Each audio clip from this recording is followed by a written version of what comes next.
Aujourd'hui, on plonge au cœur d'une situation qui s'annonce explosive au sein de l'armée togolaise. Un travail d'investigation vient de mettre en lumière des tensions très fortes, des arrestations en masse, bref, une véritable crise qui semble couver depuis un moment. Alors, tout part d'un chiffre 52. 52, c'est le nombre de militaires togolais qui, pas plus tard que vendredi dernier, se sont retrouvés directement envoyés en prison à Lomé, la capitale. Un événement qui, évidemment, a tout de suite soulevé beaucoup d'interrogations. Et c'est la question que tout le monde se pose. Que se passe-t-il vraiment à l'intérieur de l'armée togolaise? Est-ce que c'est un événement isolé, un coup de discipline, ou est-ce que c'est le symptôme de quelque chose de bien plus profond, de bien plus grave? C'est ce qu'on va essayer de comprendre ensemble.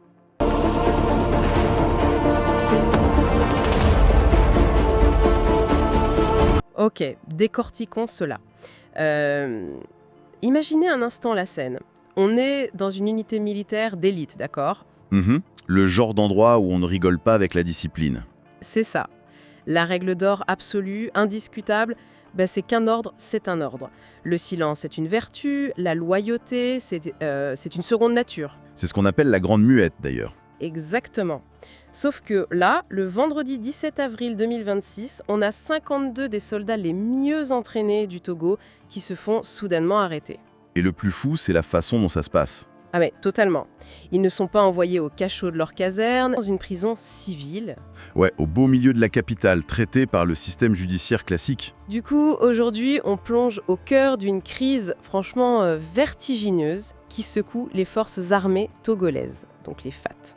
Et ce transfert vers la sphère civile, en fait, c'est vraiment l'élément qui fait basculer l'histoire. Comment ça? On passe d'un simple fait divers disciplinaire à une crise d'état-major, quoi. Quand l'institution qui est censée garantir la stabilité de la nation commence à enfermer ses propres troupes d'élite en dehors de ses murs. Ça veut dire que ça craque de l'intérieur? Exactement. Les mécanismes internes de contrôle sont en train de céder. Alors, pour bien comprendre ce qui se passe, on va s'appuyer sur une source très précise aujourd'hui. Oui, un article d'investigation. C'est ça, publié le 20 avril 2026 par le média de l'Alternative et signé par le journaliste Isidore Kunkuwanu. Un gros travail d'enquête du coup. Ah oui, massif. Et notre mission dans cette exploration, c'est d'analyser les données de cette enquête pour comprendre la chronologie des événements, la logistique derrière ces arrestations et ce que cette implosion révèle sur les dynamiques de pouvoir actuelles.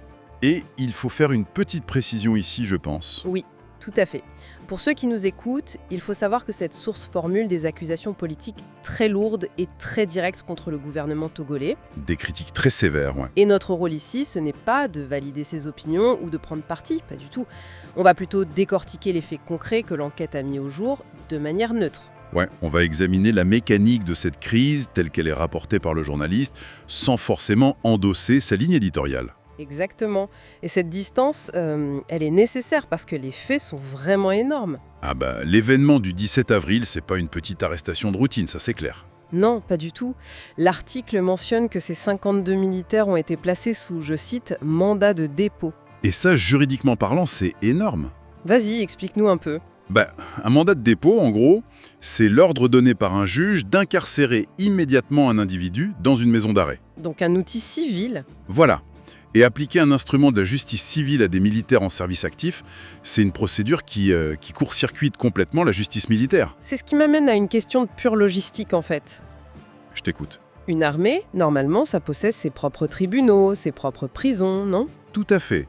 L'idée, c'est de laver le linge sale en famille, bien à l'abri des regards. Alors, pourquoi prendre 52 militaires surentraînés et les envoyer à la prison civile de Lomé? C'est la grande question. L'article précise même qu'ils ont dû être mis en quarantaine dans un bâtiment annexe. Du coup, je me demande, est-ce que les prisons militaires débordent déjà ou c'est autre chose? Les deux hypothèses se tiennent. Logistiquement, isoler 52 profils militaires au milieu d'une population carcérale civile, c'est un vrai cauchemar pour l'administration. Tu m'étonnes, tu ne veux pas qu'ils prennent le contrôle de la prison. Exactement, ou qu'ils se fassent attaquer. Donc la mise en quarantaine dans un annexe, ça répond à un besoin de sécurité immédiat. Mais il y a aussi le côté symbolique, non? Totalement. Enfermer un soldat dans une prison civile, c'est en fait le déchoir de son statut. C'est lui retirer son aura, l'uniforme, tout ça. C'est une façon de dire qu'ils ne font plus partie de la famille. C'est implacable. Le message au reste des troupes, c'est si vous franchissez la ligne, vous êtes juste des criminels de droit commun. Fini le traitement de faveur. Et ce déclassement est d'autant plus dingue quand on regarde qui sont ces 52 détenus. Ouais, le profil est fascinant. On ne parle pas juste de quelques jeunes recrues qui ont fait n'importe quoi. Déjà, l'article révèle qu'il y a 8 femmes soldats parmi eux. Ce qui n'est pas rien dans ce milieu. Non. Et surtout, la hiérarchie est super variée. Ça va du simple soldat de 2e classe jusqu'au grade de capitaine. Un vrai grand écart. Et le pire, c'est qu'ils ne viennent pas de l'administration ou de la cantine, hein. Ils appartiennent au BIR, le bataillon d'intervention rapide, et au 2e ERIA, le régiment d'infanterie d'assaut. Des corps d'élite? Carrément. C'est ça. Mais attends, si on fait une analogie avec le monde de l'entreprise, Vas-y. c'est pas comme si 3 stagiaires refusaient de faire des photocopies. C'est comme si les cadres intermédiaires, les ingénieurs de pointe et les nouveaux employés se mettaient tous d'accord pour défier le grand patron. C'est une excellente image.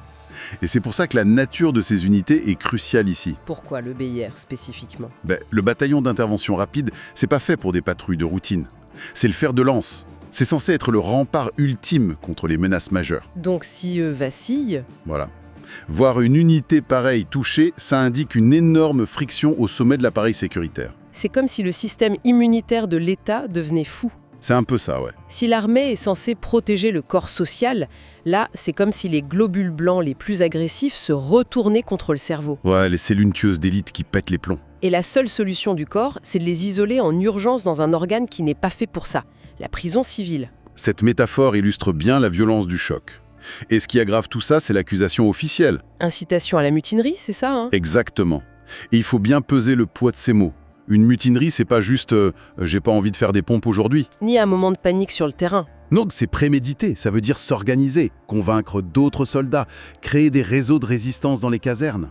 Pour renverser l'autorité au final. Exactement. C'est une fracturation totale de la chaîne de commandement. Donc on nous dit qu'un capitaine, des femmes soldats et des simples soldats de différents bataillons d'élite ont tous comploté ensemble. C'est énorme. Surtout que, Attends, parce que là où ça devient vraiment dingue, c'est que ces 52 arrestations du 17 avril, c'est juste la partie émergée de l'iceberg. L'enquête va beaucoup plus loin. et c'est là qu'on voit l'importance du travail journalistique en fait. Oui, l'auteur Isidore Kouvonou, il ne débarque pas de nulle part. Ah non, pas du tout. L'article souligne qu'il a 14 ans de métier dans le journalisme. Et donc 10 années spécifiquement dédiées à l'investigation. Voilà. Et ça, c'est indispensable pour sortir des infos d'un milieu aussi verrouillé que l'armée. Justement, parlons un peu de ça. Comment on enquête sur l'armée? Et Sheila, parce que l'armée, c'est le secret d'État par excellence, non? Absolument. C'est une muraille de silence. Du coup, pour obtenir les grades, savoir de quelles unités ils viennent, confirmer la présence des 8 femmes et même trouver le bâtiment de la quarantaine, ça demande un réseau de folie. Ça demande surtout des sources internes qui prennent des risques énormes, tu vois. Le journaliste a dû recouper les registres de la prison, vérifier les absences dans les casernes, croiser plein de témoignages anonymes. Un vrai travail de fourmi. Totalement. Et c'est cette méthode rigoureuse qui lui permet de lâcher la bombe de l'article. Le vrai chiffre. Ah oui, le chiffre global. Préparez-vous parce que les 52 du début, c'est presque rien en fait. Ouais, ça donne le vertige. Selon l'enquête, le nombre total de militaires actuellement détenus à la prison civile de Lomé, c'est 563. 563 soldats. Tout corps confondu. Et sur ce total, l'enquête précise qu'il y a 26 femmes. À l'échelle d'une armée, c'est monumental. Tu retires l'équivalent d'un bataillon entier de la circulation. Mais comment c'est physiquement possible? Je veux dire, comment une prison civile gère ça? C'est une crise logistique sans précédent. Imagine les gardiens civils. D'habitude, ils surveillent des délinquants, des voleurs, des criminels ordinaires. Et du jour au lendemain, ils doivent gérer des centaines de commandos surentraînés. Le risque de mutinerie à l'intérieur même de la prison doit les empêcher de dormir. C'est clair. Une prison civile n'a pas l'architecture pour isoler des profils militaires. Surtout que ces gars-là, par nature, ils savent recréer une hiérarchie même derrière les barreaux. Donc s'ils restent ensemble, ils reforment une unité militaire au milieu des détenus. Et si tu les sépares, ils risquent d'organiser ou de radicaliser les prisonniers civils. C'est vraiment une bombe à retardement. Et le pire, c'est que ça ne s'arrête pas là. D'après l'article, la purge continue. Oui, des sources annoncent déjà de futures arrestations. Et pas dans n'importe quelles unités. On parle du 3e ERIA et surtout du RPC du camp général Ameilly. Et ça, c'est le détail qui fait froid dans le dos. Le RPC, c'est le régiment parachutiste commando. On parle des forces spéciales là. Absolument. Les troupes aéroportées, celles qu'on envoie pour les missions les plus critiques, souvent derrière les lignes ennemies. le cœur du réacteur, quoi. C'est ça, quand la suspicion de mutinerie touche les parachutistes commandos, on n'est plus dans une simple grogne salariale. C'est l'intégrité même de l'appareil sécuritaire qui est remise en question. Mais alors, il y a une question qui me brûle les lèvres. Vas-y. Si un gouvernement repose sur son armée pour rester au pouvoir, pourquoi lancer une purge aussi massive? Je veux dire, pourquoi se mettre à dos les forces spéciales? C'est tout le paradoxe. Est-ce que c'est pour montrer les muscles, genre personne n'est intouchable, ou est-ce que c'est un aveu de faiblesse totale? L'enquête penche clairement pour la deuxième option. Une perte de contrôle systémique. L'article parle d'un grand malaise, non? Oui, cette répression ne ressemble pas à une petite opération chirurgicale pour écarter 2 ou 3 rebelles. C'est une tentative désespérée d'arrêter une hémorragie de confiance. Ce qui nous amène à la vraie racine du problème. Pourquoi maintenant? Comment une institution réputée pour sa discipline de fer finit à reproduire plus de 500 mutins présumés? Et l'auteur de l'alternative donne une réponse très claire là-dessus. Oui, il relie directement cette explosion dans les casernes à la gouvernance globale du pays. En fait, il dit que le chaos sécuritaire qu'on observe, c'est juste le reflet, la réverbération du chaos politique national. L'article pointe directement du doigt le président Faure Gnassingbé. Tout à fait. Et surtout un chiffre clé. 21 ans au pouvoir. L'auteur explique que cette longévité a créé une usure, une crise de leadership qui a fini par contaminer l'armée. Une usure du pouvoir qui se propage, ouais. Mais je me fais l'avocat du diable 2 secondes. Vas-y, je t'écoute. On a tendance à penser que l'armée vit dans sa propre bulle, non? Ils ont leurs règles, leur microcosme. Comment une crise politique civile peut fracturer des troupes d'élite?